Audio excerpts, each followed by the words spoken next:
Very good morning, good afternoon, good evening, my dear friends. Welcome back to this 26th lecture for TQM under the NPTEL MOOC program. I am Raghunandan Sengupta from the IME department, IIT Kanpur.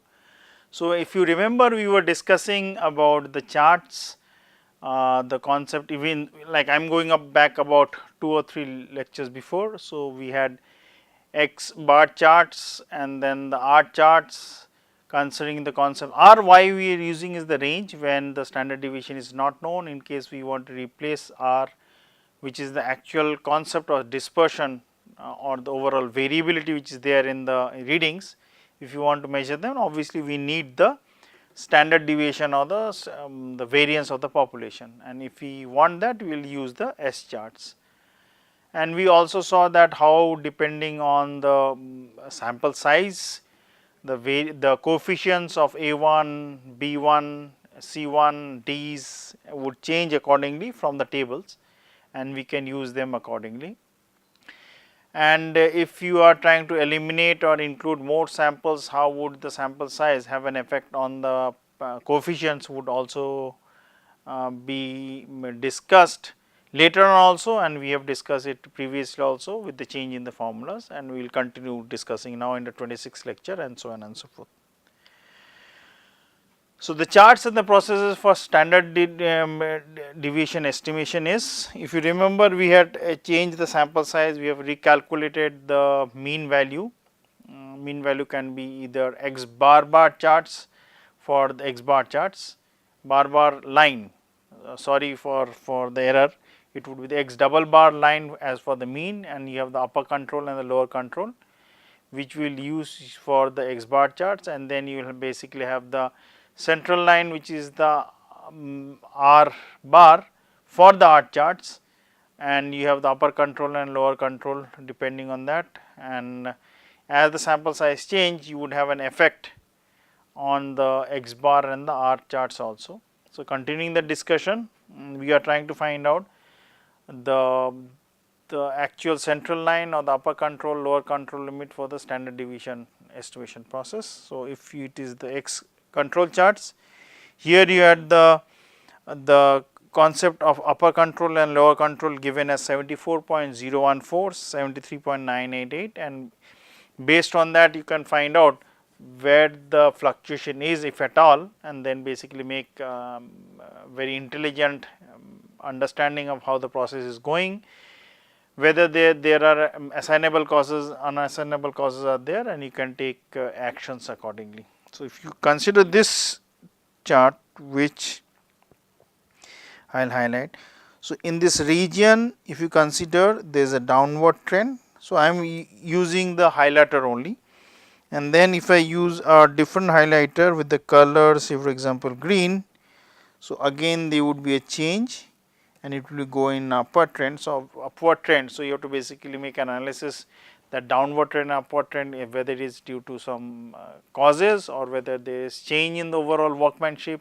I am talking from the manufacturing perspective only, or there is a change in the quality of the raw materials, cutting tool has changed, or say for example the fluid which is being used for as the coolant has changed, whether the temperature in the room has changed, whether maintenance has been done on the machine, whether the humidity has changed. So, all these things would come into the picture. And if you consider the S chart, which is basically for the standard deviation, so obviously the trend would basically that would give you the variability. So, here I will use another highlighter with the color blue. So, the whole trend is basically coming on an average in a straight line. So, that will give you that even if the means are fluctuating, the overall trend or the variability in the whole process is under control, because it is not deviating going over the upper control values. So, I will try to use the felt pen and with the color as red. So, any deviations which are happening above are not there, any deviations obviously they will not go below 0 is not there. In the same case, any movement the upper control limit, below the lower control limit are not there. Now, if I am considering the S square charts, S square is basically the best estimate, so called best estimate for the variance. So, what you have is basically the S, which is for the standard deviation. You will basically have the S square for the variance. Now, this S square can be of two types. Technically, when mean value is known, which is a tick mark, and mean value is not known. So, based on that you will do the calculation, and if I remember correctly, I did mention in the formulas as we were discussing that how you can find out the variance of the sample given the mean value known and variance of the sample when the mean value is not known. So, you have to basically use the formula in the first case as 1 by n, and the summation whatever it is, summation would be summation of xi minus mu whole square, and in the case when the mean value is not known, you would replace n by n minus 1, that means there is one loss of degree of freedom, and in the bracket inside the summation sign it will be xi minus x bar n whole square, because the mu has been replaced by x bar n, which is the best estimate. Anyway, continuing the discussion, so this S square chart is based on the sample variance. So, the upper control limit would be given by this. Now, this is the first time we are seeing this formula. So, I will highlight it using yellow color. So, this distribution we see here is basically known as the chi-square distribution. Now, the chi-square distribution, F distribution and T distribution, which I did mention a few times, are basically the sampling distribution which comes from the study related to something to do with the normal. So, technically we will use chi-square distribution when we have to study something related to the variance. We will use F distribution when we have something to study with the variance, but for two different populations, and when we are studying the T distribution or the Z distribution, we have to study something to do with the mean. So, if it is mean, it would be with depending on the assumptions, the distributions would be either Z, which is the standard normal distribution, or the T distribution, whatever the degrees of freedom they are, would be to do with the mean of the population, and chi-square and F would be to do with the variance, but in the chi-square case we are only concentrating on the variance of one population, and in F distribution whatever the degrees of freedoms are, it has to do something with the variance of two different populations. Now, if I remember, I did mention, and correct me if I am wrong, that in one of the classes previously I did mention that for the normal distribution, the sample mean and the sample variances are independent of each other, which is a very important characteristics for normal distribution. It is not true for the other distribution as such. So, in that case, if we consider, then the sample variance is distributed chi-square with a certain degrees of freedom. So, now where the chi-square is coming up, that will give you some information with my statement which I just made few seconds back. So, the chi-square distribution is coming. So, here where the chi-square is, so I will basically now highlight the degrees of freedom and the efficiency level of calculation. So, this degrees of freedom is basically n minus 1. Now, here let us take a pause. If you remember, I did mention in the part when the mean value is not known, you lose 1 degrees of freedom. So, this n minus 1 is basically coming from that fact that you have to use the set of observations x1 to xn the first time to find out something to do with the mean of the population, such that you use the sample mean to basically replace that. So, that is point 1, and point number 2 is that obviously if you are using that, you are trying to utilize the sample mean as the best estimate for the population mean, that is why it is n minus 1.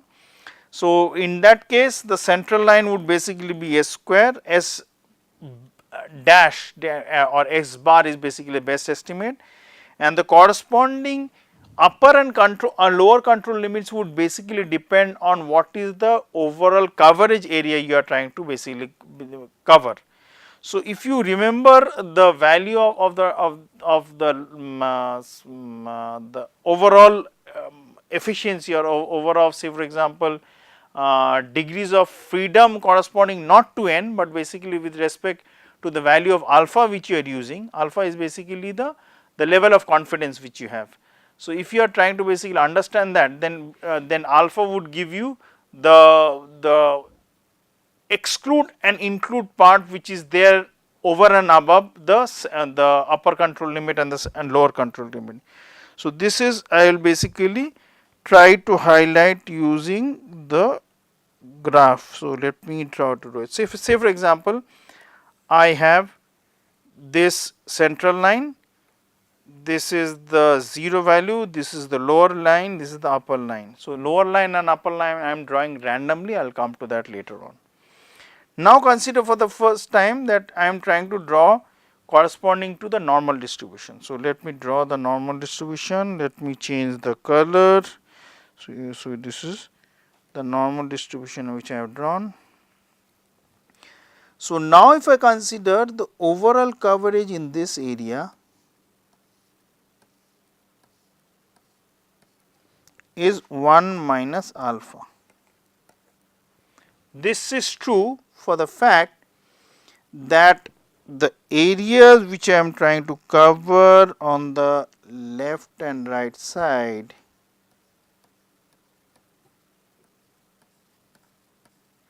these are of equal proportions because they are symmetric, hence the sum, if you consider, is basically 1. So, on the left hand side, right hand side, the overall coverages are alpha by 2, and the middle portion between the upper control and the lower control limit is 1 minus alpha. So, 1 minus alpha plus alpha by 2 plus alpha by 2 basically makes 1. Now, this was the true for the normal distribution case.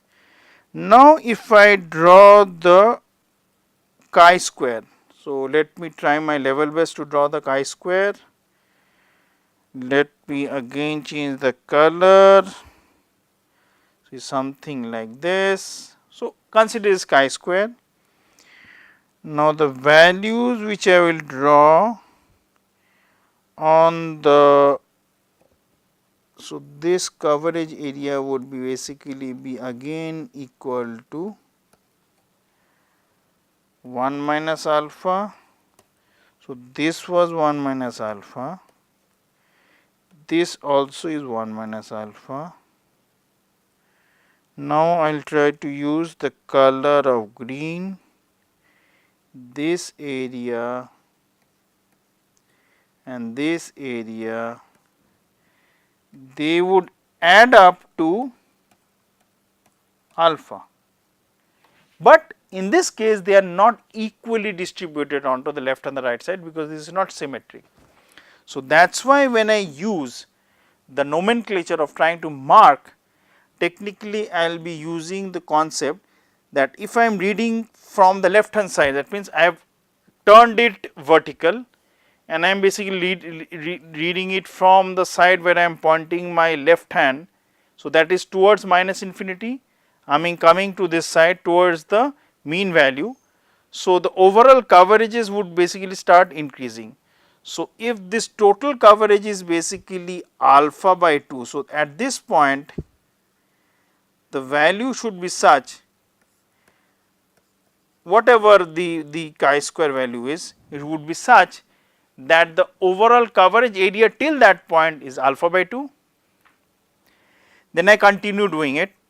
When I come to the next point, the overall coverage probability would be chi-square 1 minus alpha by 2, because I have already covered that area such that the area still left on to the right, which is this one, where I am now basically making it much bolder in green color. This area is still to be covered is alpha by 2.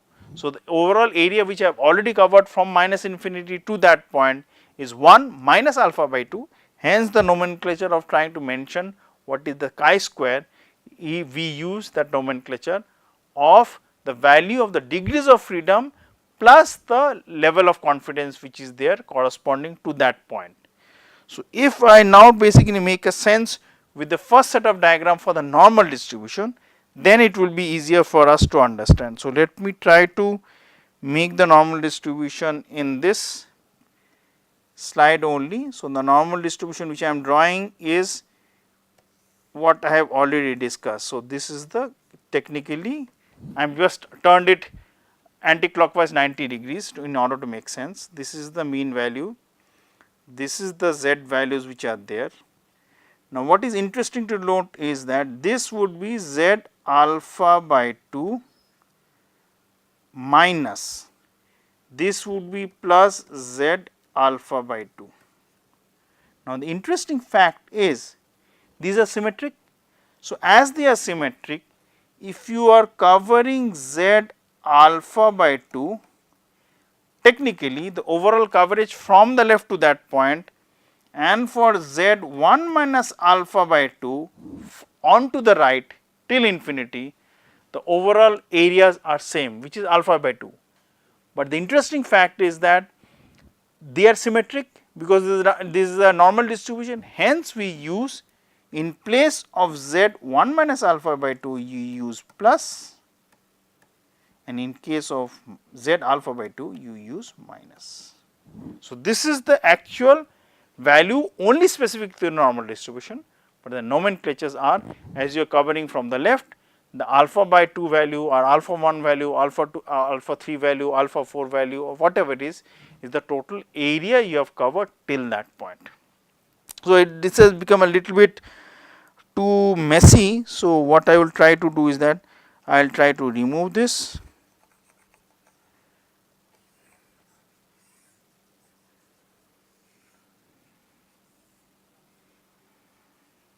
Wait, just give me 2 minutes, let me remove this or else it becomes very untidy and it becomes very difficult for me to explain and for you to understand also.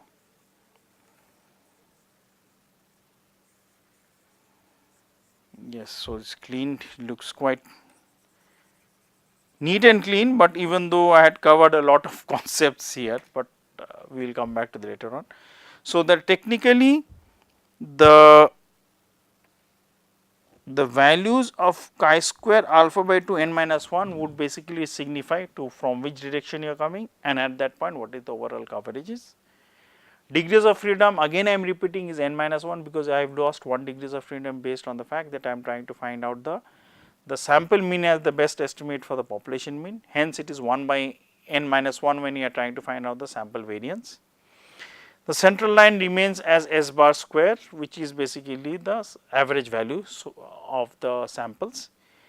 Now, if I go to the lower control limits, obviously this would depend, the degrees of freedom remain same.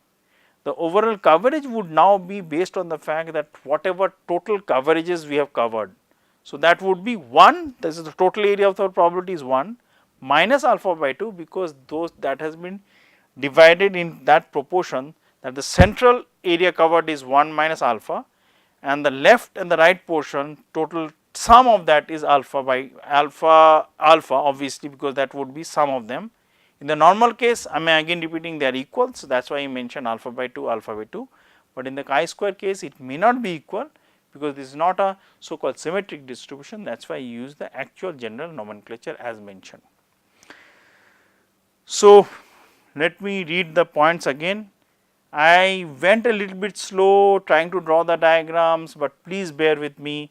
The overall concept which I covered, if you actually go through it slowly, you will understand or refer to any good statistic books. These things would be made very clear in the book that how the general concept of chi-square T and F distribution are covered in a very simple manner. So, that once you fix in which direction you are trying to basically cover that probability and how you are going to mention the nomenclature of the names, things would become very, very easy.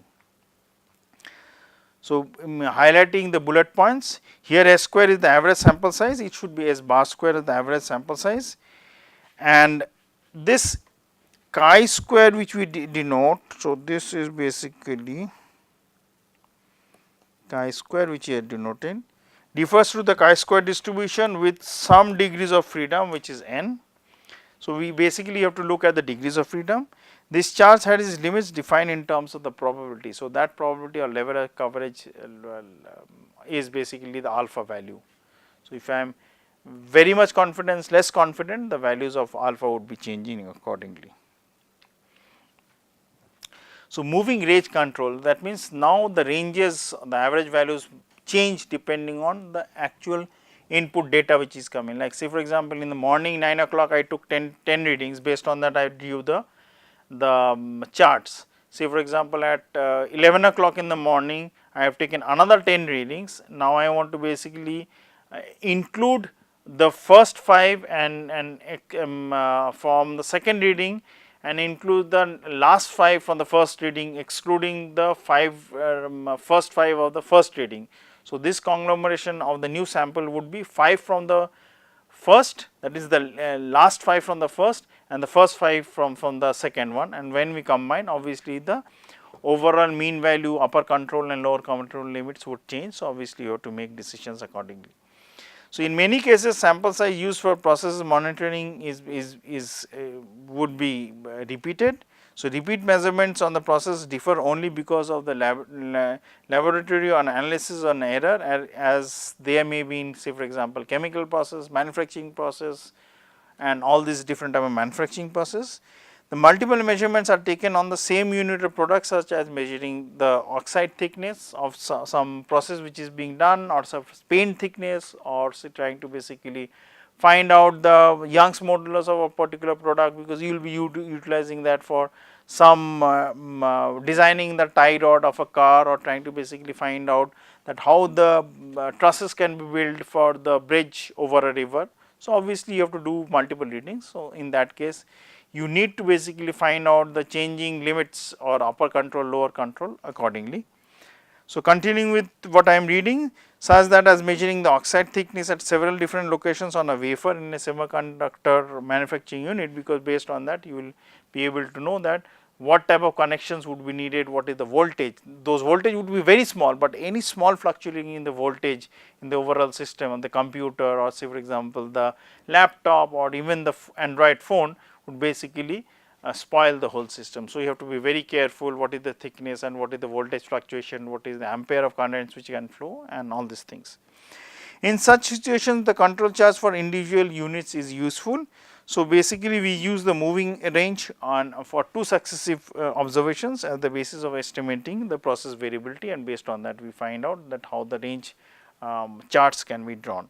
So, in this case, so for the moving range you will basically find out the differences, the mod of the differences of 2 readings, 3 readings, 4 readings, depending on what you think at what stage the changes would apply, and use those mod of the readings, which is the mod of the range, in order to basically calculate how the R charts and the subsequent calculations can be done. So, in an example, let us continue. The mortgage loan processing unit of a bank monitors the cost of processing loan applications. The quantity tracked is the average weekly processing cost. So, you have a unit or set of officers who are doing that work. Now, obviously you have to pay their salary, there is processing cost, and so on and so forth. So, that is the weekly processing cost, or the yearly processing cost, or the monthly processing cost, whatever it is. This is obtained by dividing the total weekly cost by the number of loans processed during the week. So, you process in 1 week 20, in another week 13, the next week 5. So, you have to find out the average cost on in the long run. The processing cost for most recent 20 weeks are shown in the table. So, the first column basically consists the weeks, the second column consists the cost, and the third column basically finds out the moving average range. So, in this case what we are trying to find out is the difference, mod of the difference. So, 310 and 288 is basically 22, then 289 and 297 is basically 9. So, you keep basically finding out the differences of those 2 consecutive values and basically find out the mods. So, it could have been, say for example, for 2 or 3 depending on type of readings you want to do. So, once you find out the moving range, not the average, sorry, moving range, the average values corresponding to the second column, which is the cost, comes out to be about 300 point something. I am just hushing the decimal place, and for the moving range the value comes out to be about 7.79. So, once you use that, depending on the calculations of the values of D2 which you will have, you will be basically be able to find out the central line, which is x bar, the upper control value and the lower control value. Now, again remember the value of 3 which is there here in both the upper control and the lower control would basically define the level of confidence you want for the upper value and the lower value. And if you go back to the fundamentally to the Z tables, you will find out those values of +3 -3 or +2 -2 or +1 -1 would basically signify the 6 sigma confidence, the 4 sigma confidence and the 2 sigma confidence level. So, obviously, you can take the values of that parameter, that coefficient which is 3 in these two calculations for the upper control level and the lower control level would be dictated accordingly. So, this is the charts which you have for the moving range. So, if you find out the moving range charts, so they give you the values accordingly. So, x bar is 300 and then upper control is 321 and the lower control limit is 279. Based on that, you do the calculations and find out whether the ranges are such that some of the readings are over the range or below the range, or where there is a particular trend based on which you can pass some actual conceptual judgment whether the process is under control or out of control, or whether there are assignable causes, unassignable causes, or whether the process has some variations which we are not able to notice, but which would definitely should take into consideration when trying to analyze the overall capability of the process. Now, as I did mention that for many of the cases the central limit theorem basically takes precedence. So, the normality of the readings, if they are not true, but we will consider that as we keep taking more and more observations in the long run, normality would basically be the deciding factor. So, based on that we are passing the next set of judgments which are normality assumptions before using the moving range chart is applicable, and they are as follows. If the process shows evidence of several even moderate departure from normality, the control limits calculated may be entirely inappropriate and we may not be able to use that accordingly. One approach is dealing with the problem of non-conformity would be to determine the control limits for the individual control charts based on the percentile of the correct underlying distribution. So, you will try to find out what is the correct distribution, and based on that you will try to find out that what the distribution you should use. Now, this as I mentioned that in the previous bullet point is that if the variability for small changes is quite stark, then be rest assured the central limit theorem would not be holding true, and you have to basically use the actual central value, upper control, lower control value depending on what is the actual distribution based on which you are trying to work. So, that is very important. So, if the variability is not much high due to not much of a change of like moving range values are not fluctuating much, variability is not that high, then be rest assured that central limit theorem would come into the picture and normality would hold true. I would say that rather than using the word central limit theorem, let me stick to the point that normality would hold true, and we are very assured that normal distribution characteristics can be utilized and we can do the calculation. But if the variability or ranges are fluctuating very high, then obviously it means that normality distribution per se does not hold, and you have to use the distributions as applicable for the cases for our study. So, this percentile could be obtained from the histogram if a large sample is there were available, or from a probability distribution fit of the data. So, that if we know what is the distribution, we are aware of its so called central value, which is the mean and the variability, and use those variance and the central values of the means to do the calculations. So, before plotting a MR chart, it is better to check for the normality assumptions for the distribution, and if we are assured the normality assumption holds true, then we can basically be rest assured that using those concept of normality would definitely give you much better results, or else you have to basically take the distribution as it is by drawing the histogram charts and the fitting of the best curve charts, and you will try to utilize those mean and those variances of that particular distribution for our calculation. With this, I will close the 26th lecture and continue the discussion in the 27th and onwards for the corresponding charts which we will consider later on in our course. Have a nice day. Thank you.